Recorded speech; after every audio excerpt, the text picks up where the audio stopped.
Hi అండి, నమస్తే. Welcome to cook with Manju. మన ఇంట్లో జరిగే చిన్న చిన్న ఫంక్షన్లకు క్యాటరింగ్ స్టైల్ బెండకాయ రెసిపీస్ ట్రై చేయాలనుకుంటున్నారా? అయితే నేను చూపించే ఈ 2 రకాల బెండకాయ రెసిపీస్ ట్రై చేయండి. రుచి అయితే అద్భుతంగా ఉంటుందండి.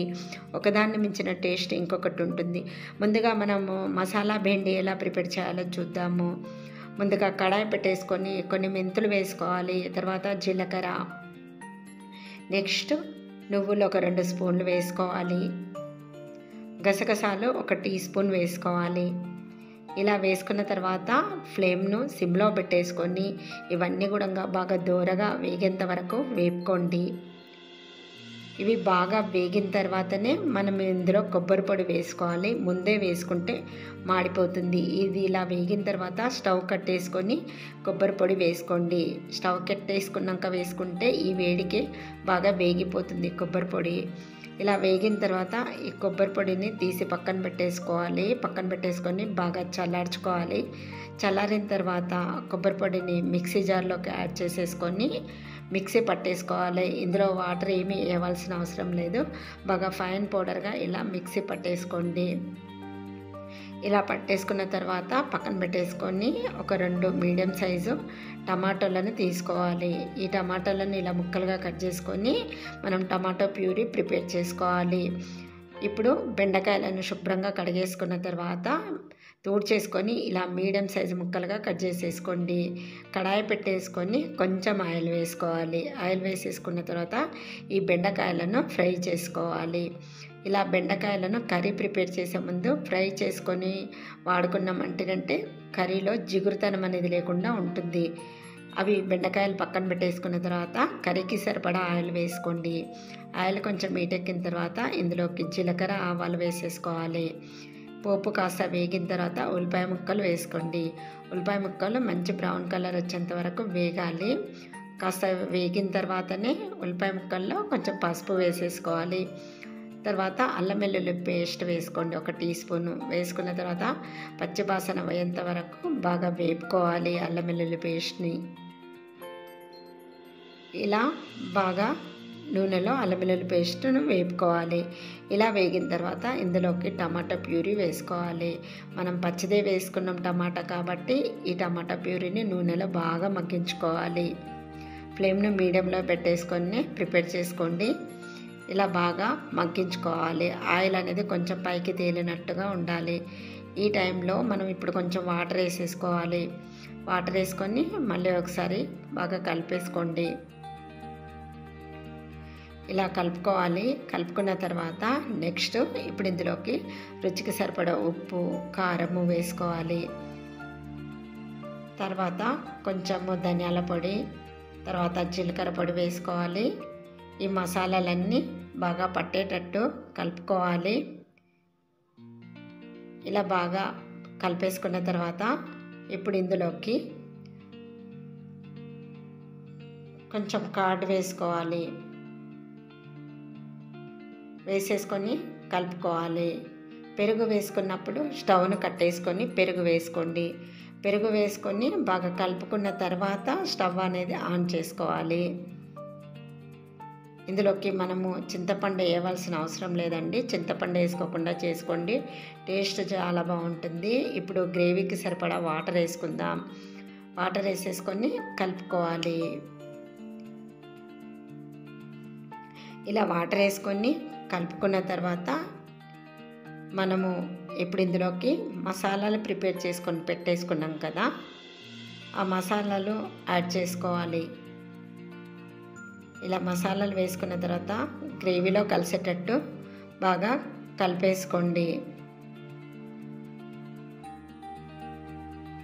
ఇలా మసాలాలంతా గ్రేవీలో కలుపుకోవాలి.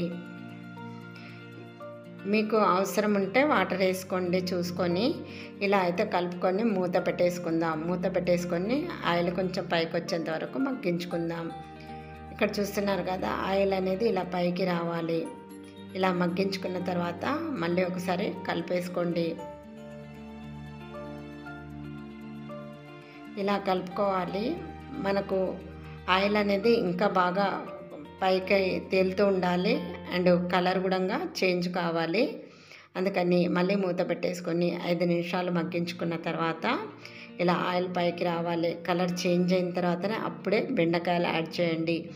బెండకాయలు వేసేసుకున్న తర్వాత బాగా కలుపుకోవాలి.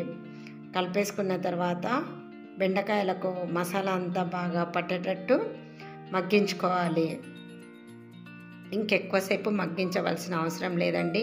మనం ఆల్రెడీ బెండకాయలను ఆయిల్లో వేపుకున్నాం కాబట్టి బెండకాయ త్వరగానే ఉడికిపోతుంది.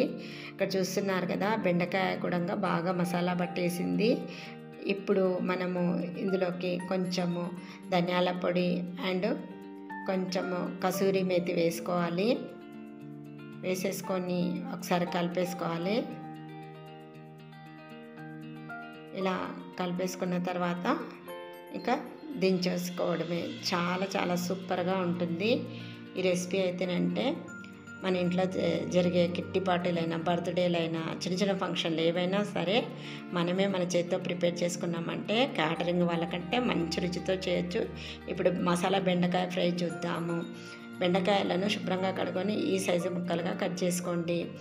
ఇప్పుడు ఒక గిన్నె తీసుకొని ఇందులోకి రైస్ ఫ్లోర్ వేసుకోవాలి. తర్వాత శనగపిండి వేసుకోవాలి. అన్నీ ఒక్కొక్క టీ స్పూన్ దాకా తీసుకుంటున్నాను. తర్వాత కార్న్ఫ్లోర్ ఒక 1.5 దాకా తీసుకోవాలి. బాగా క్రిస్పీగా రావడానికి కార్న్ఫ్లోర్ అనేది కొంచెం ఎక్కువగా తీసుకోవాలి. కొంచెం పసుపు వేసుకోవాలి. తర్వాత కారం వేసేసుకోవాలి. నెక్స్ట్ ఇందులోకి రుచికి సరిపడా ఉప్పు వేసేసుకోవాలి. తర్వాత ధనియాల పొడి, తర్వాత జీలకర్ర పొడి, గరం మసాలా కొంచెం, అన్నీ ఈ మసాలాలన్నీ వేసుకోవాలి. తర్వాత చాట్ మసాలా, ఆమ్చూర్ పౌడర్ ఇవన్నీ వేసుకుంటే టేస్ట్ అయితే చాలా బాగుంటుందండి. క్యాటరింగ్ వాళ్ళు మనకు ప్రిపేర్ చేసి తీసుకొచ్చి ఇచ్చినప్పుడు ఫంక్షన్ల టైంలో ఎలాంటి టేస్ట్ ఉంటుందో బెండి ఫ్రై మనకు సేమ్ అలాంటి టేస్టే వస్తుంది. కొంచెం రెడ్ ఫుడ్ కలర్ వేసుకోవాలి. ఇష్టం ఉంటే వేసుకోండి, లేకుంటే స్కిప్ చేయొచ్చు. ఇప్పుడు ఈ బెండకాయ ముక్కలన్నీ ఈ మసాలా పట్టించుకోవాలి. ఇలా ముందైతే బాగా కలిపేసుకోండి. కలుపుకున్న తర్వాత వాటర్ వేసుకోవాలి. వాటర్ అనేది ఒకేసారిగా గబుక్కున వేయొద్దు. జస్ట్ ఇట్లా స్ప్రింకిల్ చేసేసుకోవాలి అంతే. ఎక్కువగా అస్సలు వేయొద్దు.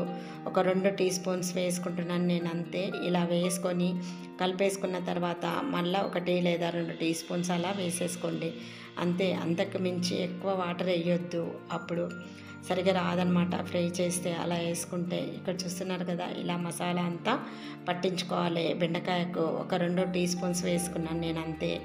అవి కాసేపు పక్కన పెట్టేసుకొని ముందుగా పల్లీలు వేపుకోవాలి. పల్లీలు ఇలా గరిటెలో వేసుకొని బాగా ఫ్రై అంతవరకు వేపుకొని పక్కన పెట్టేసుకోండి. తర్వాత కాజు కూడా లైట్గా వేపుకోవాలి. ఇలా మంచి కలర్ వచ్చిన తర్వాత కాజు తీసేసుకోండి. తర్వాత కొంచెం కరివేపాకు వేపుకోవాలి. ఇలా అన్నీ కూడా వేపుకొని ఒక బౌల్లో వేసుకొని పెట్టేసుకోండి. ఇందులో కొంచెం ఉప్పు వేసుకోవాలి, కొంచెం కారం వేసుకోవాలి. తర్వాత కొంచెము ధనియాల పొడి, చాట్ మసాలా, గరం మసాలా అన్నీ కూడా కొంచెం లైట్గా కలుపుకోవాలి. ముందు మనం వేసుకున్నాం కాబట్టి కొంచెం తగ్గించుకొని వేసుకోండి. ఇప్పుడు బెండకాయలు అన్నీ కూడా విడివిడిగా వేసుకుంటూ ఫ్రై చేసుకోవాలి. ఎక్కువ హీట్లో పెట్టొద్దండి, మీడియం హీట్లోనే ఫ్రై చేసుకోవాలి. వేసుకునేటప్పుడు విడివిడిగా వేసుకున్నామంటే ఒకటికొకటి అంటుకోకుండా వస్తుంది. బాగా క్రిస్పీగా అయ్యేంతవరకు వేపుకోవాలి. మనం రైస్ ఫ్లోర్, కార్న్ఫ్లోర్ వాడినాం కాబట్టి బాగా క్రిస్పీగా వస్తుంది బెండకాయ. ఇక్కడ చూస్తున్నారు కదా, ఇలా వేపుకొని అన్నీ కూడా ఒక బౌల్లోకి వేసేసుకోవాలి. మిగతా బెండకాయలు కూడా ఇలానే ప్రిపేర్ చేసేసుకోండి.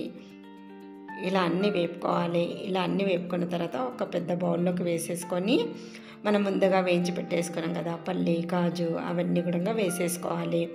ఇలా వేసుకున్న తర్వాత కొంచెం వెల్లుల్లిని కూడా కచ్చాపక్కగా దంచుకొని ఆయిల్లో వేపుకొని వేసుకోండి. రుచి అయితే అద్భుతంగా ఉంటుంది. ఇలా వెల్లుల్లి వేసుకోవడం వల్ల చాలా చాలా సూపర్గా ఉంటుందండి. క్యాటరింగ్ వాళ్ళు చేసినట్టే ఉంటుంది.